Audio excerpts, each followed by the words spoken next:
J'ai une exploitation laitière en chèvre, en bio, et je transforme le lait en fromage.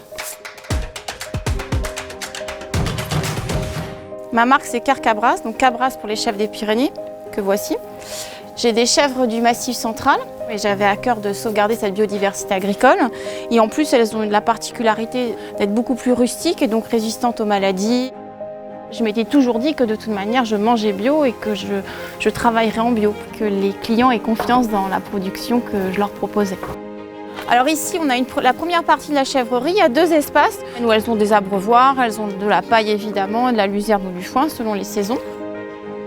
Donc la fromagerie, on l'a créée en 2017 parce que rendre rentable une exploitation laitière que l'on crée, il faut forcément créer de la valeur ajoutée. Donc auparavant, c'était une étable, il a fallu transformer le bâtiment. Et on a choisi de faire une construction écologique, une structure bois avec une isolation en laine de bois. Ici, je réceptionne le lait.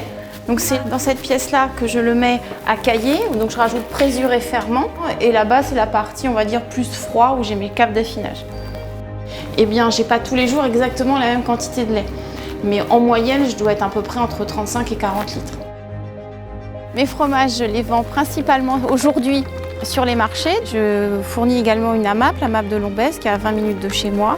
Chaque amapien s'engage à l'année à acheter tant de fromages, ce qui donne une petite sécurité à l'exploitation. Pour ce projet, on a bénéficié des aides de la région Occitanie et des fonds européens à hauteur de 20 000 € pour à peu près 80 000 € d'investis. Et demain, j'aimerais peut-être faire des yaourts, des crèmes desserts, diversifier ma gamme de produits et m'amuser aussi dans mon travail.